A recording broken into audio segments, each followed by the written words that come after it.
QCM, le fidéisme est un théisme. Le fidéisme se définit principalement comme la thèse selon laquelle a. La foi et la raison sont deux voies complémentaires pour connaître Dieu. B. La raison permet de démontrer Dieu, mais la foi permet de mieux le comprendre. C. La foi échappe à la raison et peut même lui être supérieure. D. La foi doit toujours être justifiée par des preuves rationnelles.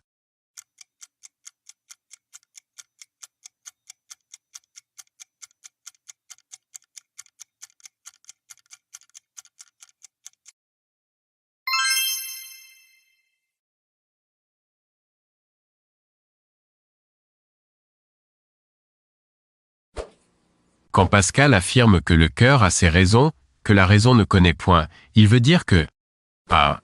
La raison est inutile dans toute forme de connaissance. B. Le cœur est une faculté irrationnelle et émotionnelle. C. La foi relève d'un autre ordre de connaissance que la raison. D. Le cœur permet de démontrer rationnellement Dieu.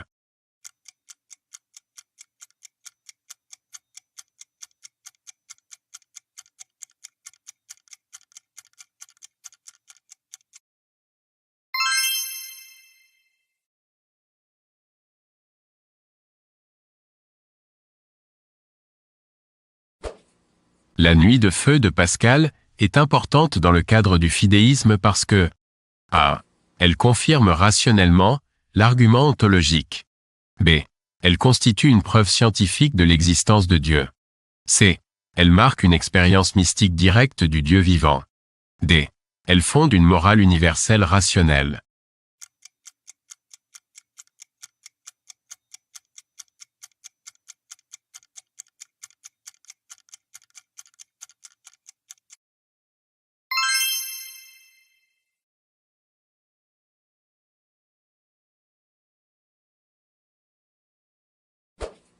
La distinction pascalienne entre le Dieu des philosophes et le Dieu d'Abraham, d'Isaac et de Jacob oppose a.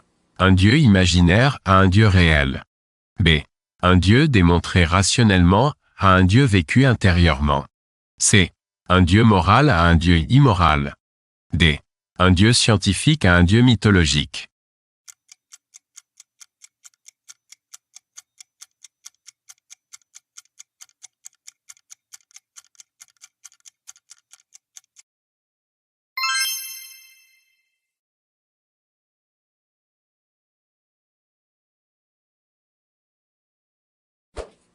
Pourquoi l'exemple d'Abraham pose-t-il un problème philosophique majeur? A. Parce qu'il montre que Dieu peut se tromper. B. Parce qu'il contredit la science moderne. C. Parce qu'il suspend le jugement moral au nom de la foi. D. Parce qu'il nie l'existence de la raison.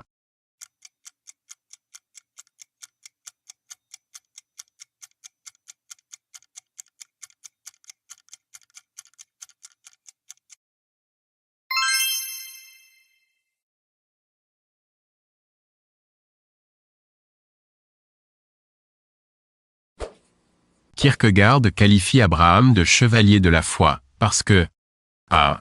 Il obéit à une loi morale universelle. B. Il agit selon un raisonnement logique supérieur. C. Il accepte un paradoxe que la raison ne peut résoudre. D. Il démontre rationnellement l'existence de Dieu.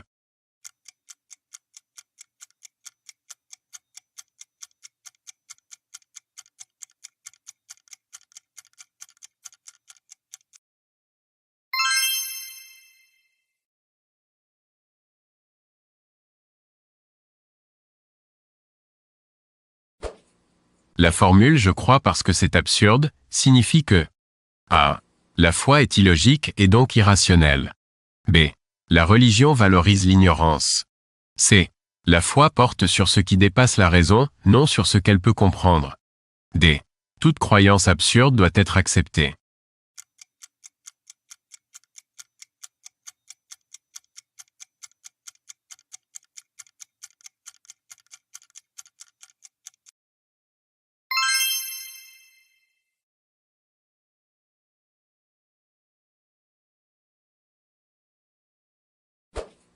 Lorsque Luther qualifie la raison de putain du diable, il veut dire que a. La raison est inutile dans la vie quotidienne. B. La raison est corrompue lorsqu'elle prétend juger Dieu. C. La raison est mauvaise par nature. D. La foi doit être démontrée scientifiquement.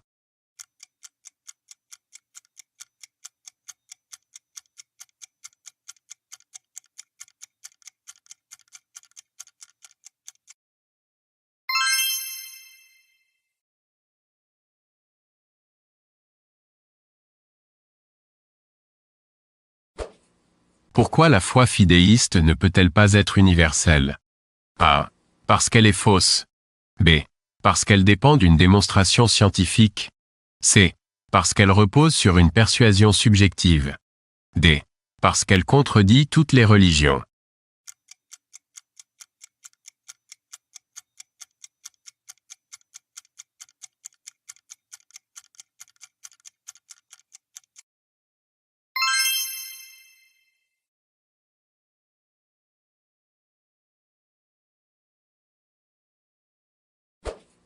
Dire que le fidéisme est un théisme signifie que A.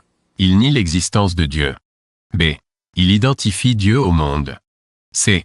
Il affirme un Dieu personnel, distinct du monde. D. Il réduit Dieu à une idée morale.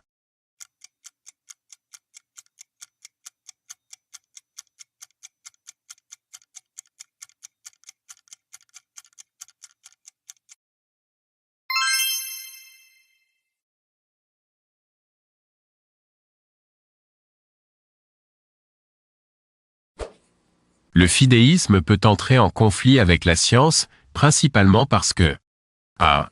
La science nie toute forme de foi. B. La foi refuse la discussion rationnelle et le doute. C. La science est une forme de croyance religieuse. D. La science est incompatible avec toute morale.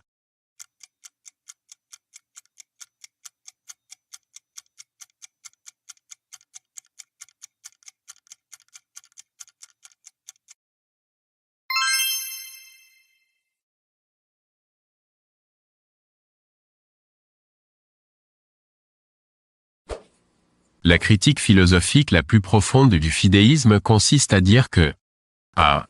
Il est historiquement dépassé. B. Il empêche toute spiritualité. C. Il affaiblit la responsabilité morale et l'esprit critique. D. Il contredit toutes les religions.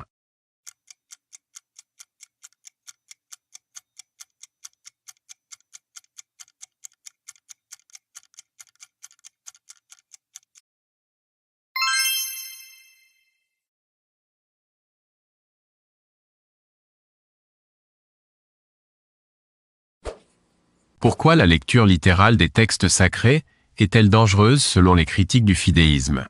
A. Parce qu'elle empêche toute foi. B. Parce qu'elle peut justifier la violence au nom de Dieu. C. Parce qu'elle est trop symbolique. D. Parce qu'elle est incompatible avec la prière.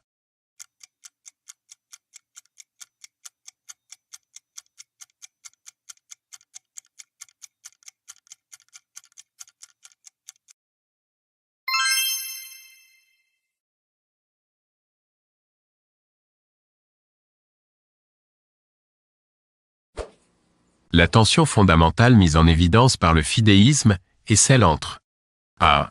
Science et politique. B. Foi, raison et morale. C. Religion et économie. D. Individu et société.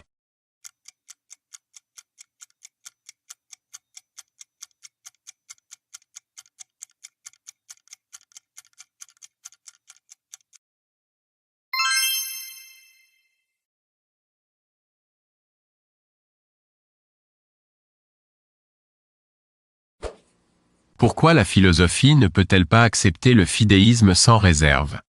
A. Parce qu'il est incohérent. B. Parce qu'il refuse toute transcendance. C. Parce qu'il suspend la raison là où elle est nécessaire. D. Parce qu'il est trop rationnel.